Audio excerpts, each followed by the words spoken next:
Welcome, everybody. Welcome to our midweek service, our Amazing Grace service, where this year we're following along, utilizing a tool, a book that we call The Way of Mastery, to help us to remember, to activate within us truth, and to utilize it for a tool as examples of ways that we can line back up with what's perfect and right for us. Tonight we're talking about the chapter 18, which is lesson 18 they call it, which is the biggest, I think it's the biggest, let me put it, the highest work is embracing and forgiving your past. And forgiving, as the song said, that was beautifully done. Excellent, thank you. And as we talk about forgiveness, it's probably one of the most powerful subjects that there is. Because we are of this life, and in this life, it doesn't always go perfect. And we are in this life with a whole lot of other people and situations and experiences. But the primary teaching of truth that is taught over and over and over and over again, which I think is powerful for us to remember, and they're big and they're difficult and they're hard to really embody and embrace, is the fact that, number one, all events are completely neutral. That we give it the value, we give it the charge, if you will, we give it the energy of what it means to us. All events are completely neutral. Secondly, that not only are they neutral, but that we are the creators, that in some way, shape, or form, they have to be a match in consciousness for us, or a match vibrationally for us, or they wouldn't be in our experience. And normally that feels like an icky thing, but the truth is that's where every ounce of our empowerment is. Because if it's within us, and we know that we are these fluid, transforming individuals, that means therefore it can be healed, and it can become free from us if that's what we desire, if we become aware of it. And thirdly, the last core point of this whole teaching is that love transforms all things. That oftentimes we go into a place of blame, or we go into shame, or we go into judgment, or we go into challenges and beating ourselves up, if you will, because of what's happened in life, or the mistakes we've made, or how we're not doing it perfect. But it's when we love ourselves, when we accept everything just the way it is, knowing that it's in some way, shape, or form, whether we can see it or not, in some way, shape, or form, there's some intelligence in it. And as the book says, it becomes the stepping stones, because if our goal is to awaken, those events and things that happen to us become the stepping stones that take us from where we are to where God is. And so we walk through this life on this spiritual journey, and it's the analogy that God is love, but we move in that space of love. We take every event, every illusion, everything we've given power to in a non-constructive way, we take it all illusions, and we bring it into this light, into this truth. We reframe it, we relook at it, we step up from a higher perspective, and we allow the healing to happen and the transformation to happen. I was talking to, I had an experience, it's probably been, I was thinking about it today, I've mentioned it about 2 or 3 times in the 15, 16 years that I've been a minister, and about 20 years ago I had an experience I come from a big family. I have 2 brothers and a sister, and there's a whole bunch of kids in the family. And we got the news about maybe 18 years ago that one of the children in the family was being sexually abused by one of the other more distant family members. And it was absolutely, as you could imagine, it was just devastating. I had running through me an anger that I lived with for probably about a year. It was so severe and so bad. I remember that I used to get these super sharp pains in my shoulder blades, and I used to just freeze up, and whenever I thought about this horrible thing, it just broke my heart, and this individual, and how do you make sense of that? How do you make sense of it at all? I just had so much anger, and I was new in this teaching. I had become a practitioner. I was in practitioner studies, and I had gone to, Agape has a conference, a 3-day conference called Revelation. And I had gone to Revelation, and there was, the speaker there was Neil Donald Walsh, and he wrote Conversations with God. And he wrote a children's book that's called The Little Soul in the Sun. Maybe you had heard of it. And he tells this story, which I'll share with you, a very abbreviated aspect of it, about the little soul in the sun. And this was all about forgiveness.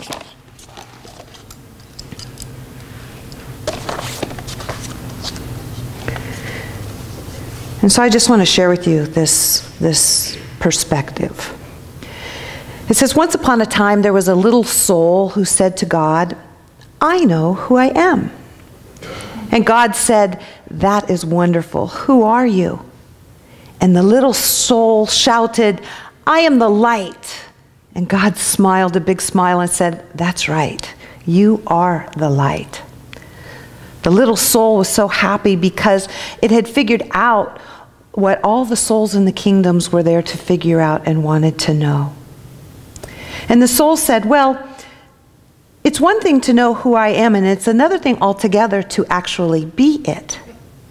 But God said, since you cannot see yourself as the light when you are in the light, I'll surround you in darkness.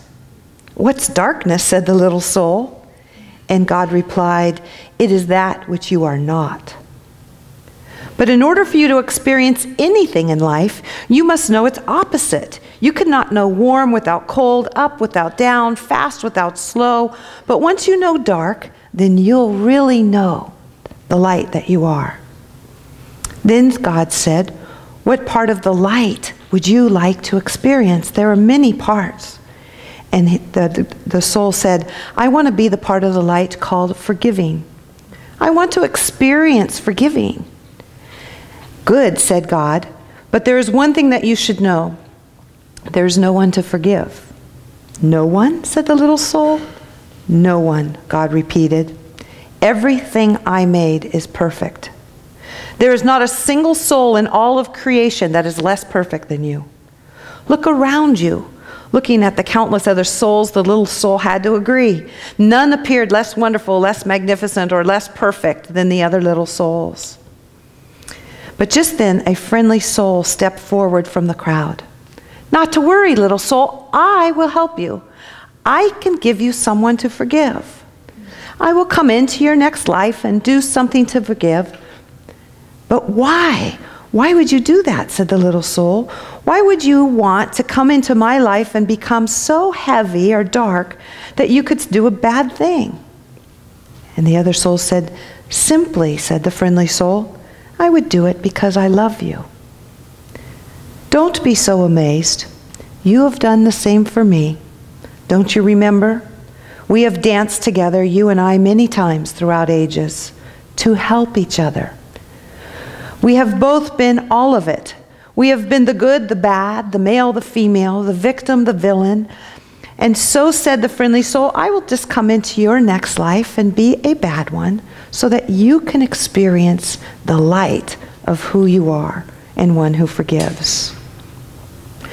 But for doing this, I will have to pretend to be something other than myself. So I have just one favor to ask of you. And the little soul said, you are such an angel to help me. What could you want? I'll do anything. And God interrupted for a moment and said, of course the friendly soul is an angel. Everyone is. Always remember that I have sent you nothing but angels. What can I do for you? The little angel asked. In the moment that I strike you, in the moment that I do the worst to you that you could possibly imagine, in that very moment, remember who I truly am. Because you see, I will have had to pretend so hard that I may have forgotten myself. And if you do not remember me, I may not be able to remember. I will remember, said the little soul, I promise. And I will thank you for bringing me this gift, the chance to experience the light and who I really am. And so the agreement was made, and the little soul went forward into its new life, excited to be the light, and excited to be that part of the light that was forgiving. And at all of the moments in the new lifetime, whenever a new soul appeared on the scene, whenever the new soul brought joy or sadness, but especially if it brought sadness, the little soul thought of what God had said. Always remember, God had smiled. I have sent you nothing but angels. And I remember sitting in there after he finished telling that story and a bigger version of it, thinking, oh my gosh, we are all equal. We've all been good and bad. We've all hurt people. We've all been unconscious. We've all done all kinds of things, and no matter how horrific they are, you know, I remembered literally starting to shake. Literally, and I had to get up, and they have a prayer room, and I needed the help of a practitioner, and I went to the prayer room, and I sat in this room, and I had to wait because the practitioners were busy, and I just needed prayer, and I was sitting there, and in this prayer room, they had decorated it so pretty. There were these doves, 2 white doves in the corner. And I'd closed my eyes in meditation, and all of a sudden I got this image of myself holding one of those doves and squeezing its body so tight. And I was standing outside myself watching, looking at how tense and how tight. No wonder my shoulder blades were hurting. No wonder all of us going. I was just squeezing the life out of this dove. And I got a glimpse of it, and I went, oh my God, look what I'm doing to myself. Look what I'm doing to me. I'm not the one that's supposed to right this wrong or that can fix this. God is right here in the center of this. And God, I have to trust in all of its mightiness that it will heal this problem and heal this individual and do all this. It's not mine to do. And when I saw what it was doing to me, I let this dove go. And as in meditation or in dreams, I became another dove. And we both looked up at each other. We were here, and I turned and looked. I can still see it clear in my eyes. I looked at this dove, and I said, you are free, and so am I. And it was probably one of the most transformational, the largest shifts that's ever happened in my life. It didn't make it any easier to see this individual or this child, but for some way, shape, or form, I was able to hand it over to God. Hand it over to life. I can't understand it. It's not a good thing. I'm not going to pretend it is. And when we say that nobody's really done something wrong, that's a hard thing for us to all understand. But what I can trust is God. What I can trust is that this power and presence is right there in the center of it. Number one, healing my heart, bringing me peace. I never ever had that pain in my shoulders again. It just released all of it. That truly, you know, we kid and laugh. We used to kid and laugh in our house that our shoulder blades were our angel wings. That's where they attached, you know. And it's a neat kind of analogy, because if we are all angels, it's kind of the way it is, you know. And my angel wings were hurting, you know, because I wasn't flying. And when you bring love into the situation, love for myself, love for the sadness, love and non-judgment for all of that's going on, and knowing that the power of love and that love can transform all things, myself, the child, the situation, and all things. It doesn't mean you condone it. It doesn't mean that you don't keep yourself safe. It doesn't mean that you don't go to the authorities and do the things that you need to do, which we ended up doing, and it was a long case and things to do. But it does mean that you hand it over, that you don't allow it to poison you, if you will. It's like that old saying, unforgiveness is like taking poison and hoping the other guy dies. You know, because you're doing it to yourself. So this journey about forgiving and embracing our past really is that. It's really surrendering and saying, I don't understand it, I don't see it, I can't make sense of so many things in this world, but I do believe in a higher power, and I do believe in a higher intelligence, and I do believe in some way, shape, or form that the soul is never touched, the soul is never harmed, and that all things that unfold, I've seen miraculous things happen from atrocities of people and horrible things that have happened. I've seen huge transformations happen for people. I've seen so much good happen in the world because of it. And so it's really, what are we choosing to put our awareness and what our attention on?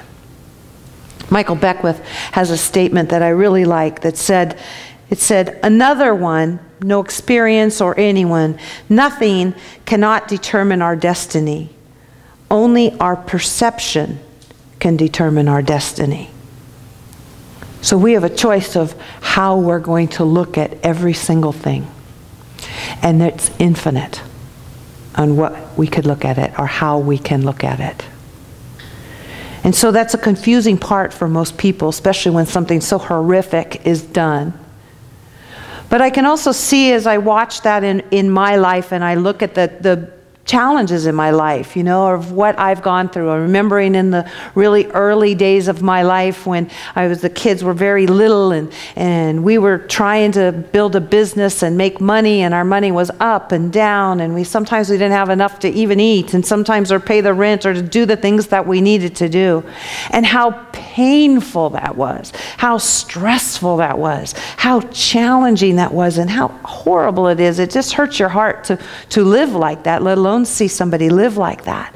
And now that I'm on the other side of it, and I can look back and see that those were steps. I had wanted to be awake. I knew I was smart. I knew I was capable. I knew I could do all of this, and all of those things that I couldn't see at the time that hurt me so much. As I look at them, I can see that literally they were like the fire, that I was the phoenix that raised from the fire. In fact, all of that stuff burned out of me, transformed within me. Everything that was creating that experience in my life, it all shifted it all so that it purified me to move on past those things that are terrible, or that we don't understand, the lack that we experience, or the going without love, or the things that we do that in some way, shape, or form, you know, we can't see it when we're right sitting in the middle of it.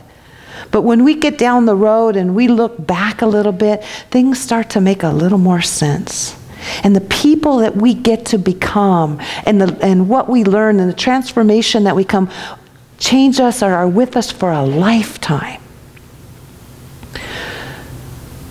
Ptah says that enlightenment isn't about being perfect and becoming the perfect person, but it's about a perfect love of who and what we are, and accepting all things of who and what we are right now. One more time, one more of those statements that said the answer is love. Unconditional love for ourselves.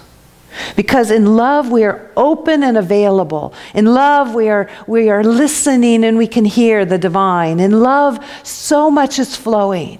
And in fear and in judgment and beating ourselves up, it's constricted and tight, and there's nothing that we can hear or experience. And God is just trying to get in, trying to wake us up, trying to make us aware.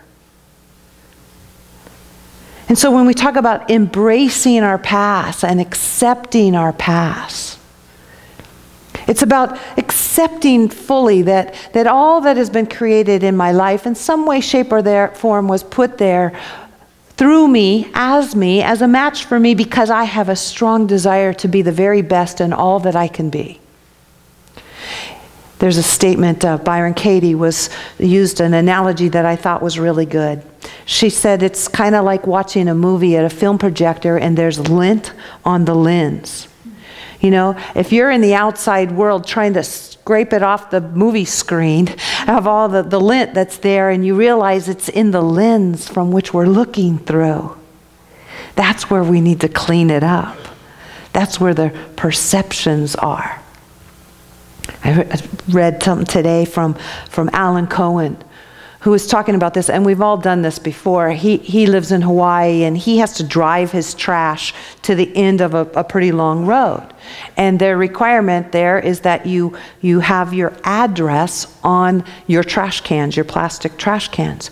So he took a spray can and sprayed his address on his rubber can. Thought it had dried, but had a brand new car and put this, or truck, and put this in his, somehow in the seat of his truck. And the paint, when he got it out, had got all over his leather seats. And he was furious with himself. And at this time, every time he got in the car, he saw it, and he just beat himself up for being stupid, for not checking it. Why didn't we do this? Have you ever done that to yourself on something that you've done? You just beat yourself up for being absent-minded or whatever you did. And then he ended up going to a hardware store one day, and he saw this product that was called, and we all know it, it was called Goof Off.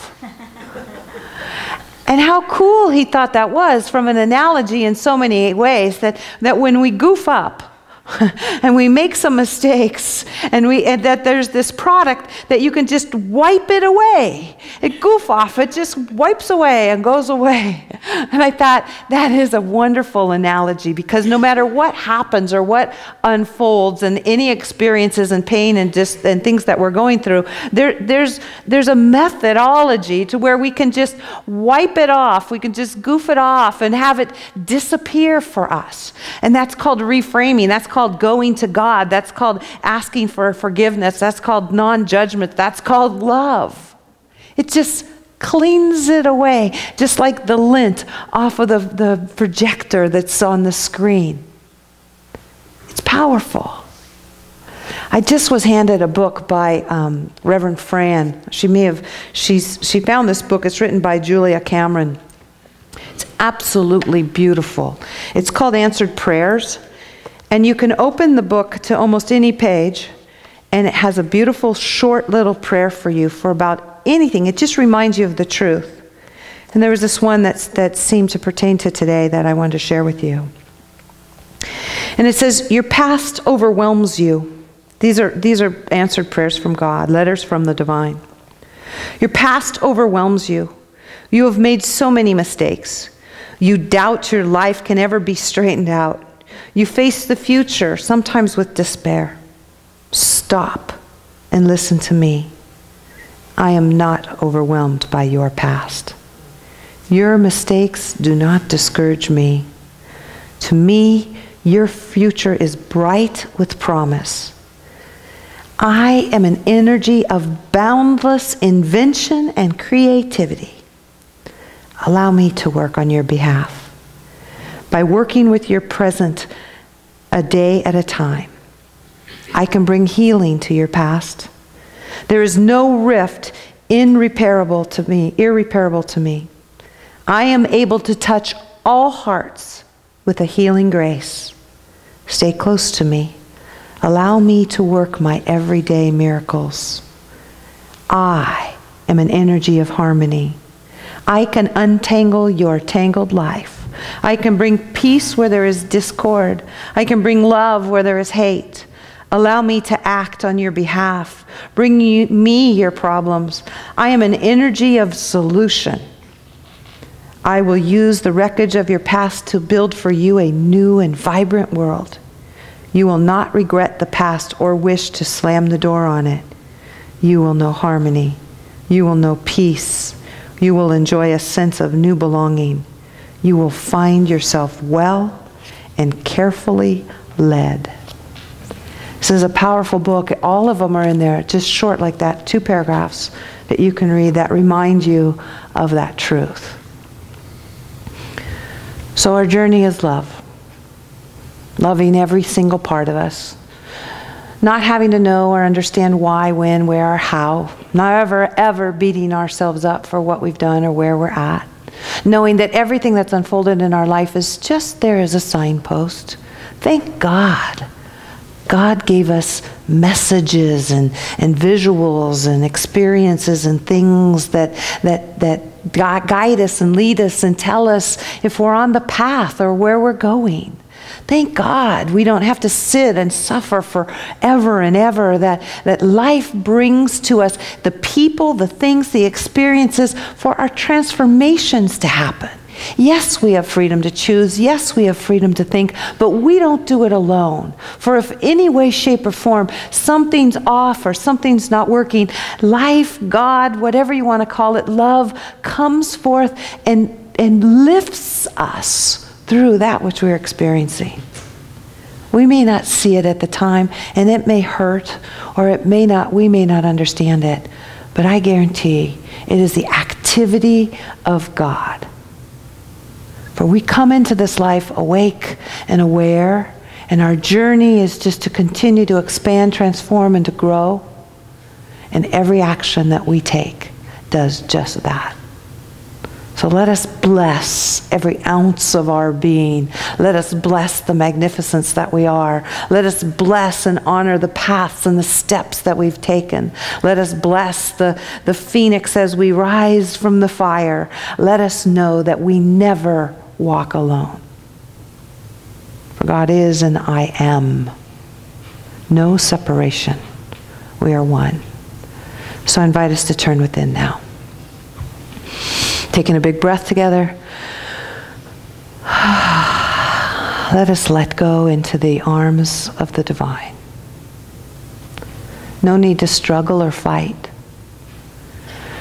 Simply to relax, to rest, and to lay back into that infinite intelligence, that loving presence that is here for us right now and always. God, I give you my life. I give you my pain. I give you my sorrows. I give you my joys. I give you my misunderstandings. I give you my ignorance. I stand here as your vessel, your vehicle. Speak through me. Guide me, lead me, love me. I just give great thanks that I am not alone, that all is well, for all is God. And so it is. Amen. All right, let's turn within together. Let's move into that place of light as we close our eyes to this outside world and all of those creations that are already created. We move into that place of volition. We move into that place of new beginnings. We move into that place of all good. We move into that place of where the seeds are, and we nurture them and we plant them and we see and know God and only God. For there is one power and one presence, and that power and presence of God, and it is that place of love. It is this beautiful baby that we hear. It is new joy and creation. It is healing and wholeness. It is forgiveness. It is good everywhere present. It is abundance overflowing. It is a health and wholeness of the body. It is love and relationship. God is. It is available here. It is right here, right now. And so I just invite each of us and every name spoken to know that truth, to let that which we see that is grabbing our eyesight, to allow it to move to the sides as we allow our insight, our deep knowing, our deep connection to come forth as we shift our perceptions, shift what's happening outside to know the truth of our very being. And so it's with a heart that's filled with gratitude that I give great thanks for life, for good, for everyone that comes forth to help us, to give us strength and guide and lead us. And so I just allow it to be. And so it is. Amen. May you always feel the embrace of God. May your heart radiate with love and light. May you know that your every step is guarded and guided. And may you feel, sense, and know God's amazing grace. For it is in, through, and around us always, and in all ways. God bless you all. Go forth in peace. Good night.